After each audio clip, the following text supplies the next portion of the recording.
जय हिंद। वंदे मातरम साथियों, मैं धर्मेंद्र रघुवंशी पुनः एक नए वीडियो में आप सभी का बहुत बहुत स्वागत करता हूं। साथियों, आज की इस वीडियो में हम बात करेंगे कक्षा 10वीं और 12वीं के छात्र छात्राओं को लेकर। आप सभी को मालूम ही है 24 अप्रैल को कक्षा 10वीं और 12वीं का वार्षिक परीक्षा परिणाम घोषित कर दिया गया है। कक्षा 10वीं का जो वार्षिक परीक्षा परिणाम है वह 58.1% रहा है।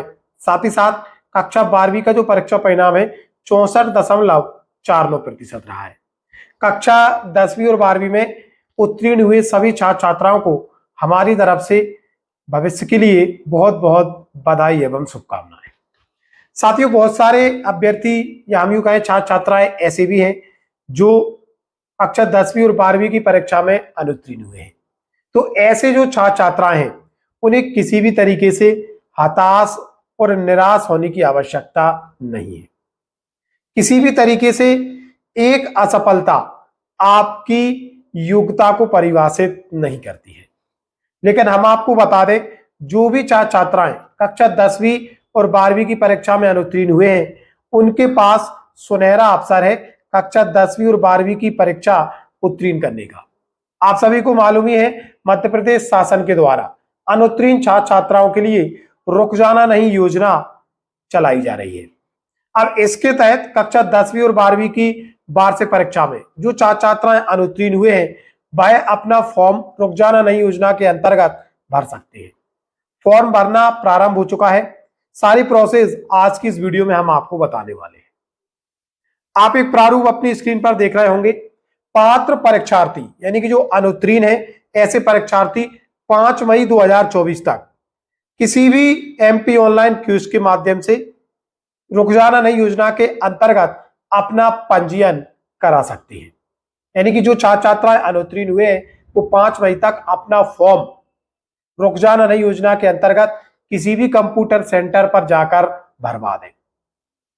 परीक्षा 20 मई 2024 से आयोजित होगी, ये भी इसमें क्लियर कर दिया गया है। परीक्षा पूर्व 10 मई से 18 मई 2024 तक जो भी निर्धारित आपके परीक्षा केंद्र होंगे उनकी व्यवस्था कर दी जाएगी।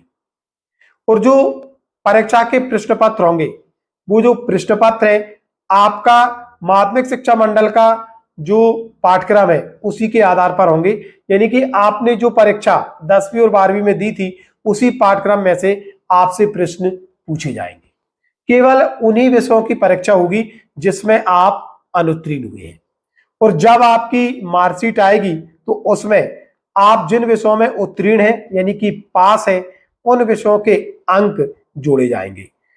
और जो आपकी मार्कशीट आपको प्राप्त होगी वह मध्य प्रदेश राज्य मुक्त स्कूल शिक्षा बोर्ड भोपाल द्वारा दी जाएगी। स्पष्ट इसमें भी किया गया है पूर्व में उत्तीर्ण विषयों के प्राप्तांक इस मार्कशीट में प्रदर्शित होंगे। किसी भी तरीके से या जो विद्यार्थी है किसी कारणवश मान लीजिए वह रुक जाना नहीं योजना का फॉर्म भरते हैं और उसमें भी वह अनुत्तीर्ण हो जाते हैं किसी एक या दो विषय में, तो ऐसी स्थिति में पुनः उन विषयों की परीक्षा दिसंबर माह में ली जाएगी। मई 2024 में आयोजित प्रथम चरण की परीक्षा में उत्तीर्ण होने वाले परीक्षार्थी को ही कक्षा 11वीं में नियमित प्रवेश की पात्रता होगी। यानी कि यदि आप मई में रुक जाना नहीं योजना में फॉर्म डालते हैं तो आपको अस्थायी रूप से कक्षा 11वीं में प्रवेश दिया जाएगा। और आप मई में जो परीक्षा आयोजित की जाएगी उसमें आप उत्तीर्ण हो जाते हैं तो कक्षा 11वीं में आपको स्थायी रूप से प्रवेश दे दिया जाएगा। लेकिन यदि आप मई में उत्तीर्ण नहीं होते हैं और द्वितीय चरण की रुक जाना नहीं योजना की जो परीक्षा जो कि दिसंबर में आयोजित होगी तो फिर आपको इस शैक्षिक सत्र में कक्षा 11वीं में प्रवेश नहीं मिलेगा। फिर आपको अगले शैक्षिक सत्र में कक्षा 11वीं में प्रवेश दिया जाएगा।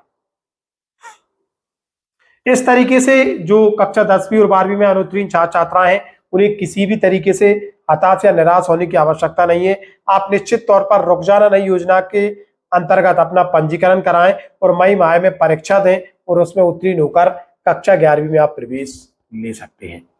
साथियों, लगातार जो कक्षा 10वीं और 12वीं में अनुत्तीर्ण छात्र छात्राएं हैं उनके इस तरीके के प्रश्न देखने को मिले थे और माध्यमिक शिक्षा मंडल ने ये विज्ञापन भी जारी किया है। इसके तहत आप बहुत ही आसानी से अपना पंजीयन करा के परीक्षा में सम्मिलित हो सकते हैं। साथ ही ये था आज का महत्वपूर्ण अपडेट। मिलेंगे जल्दी नए अपडेट एवं नए टॉपिक के साथ। तब तक के लिए जय हिंद, जय भारत मित्रों।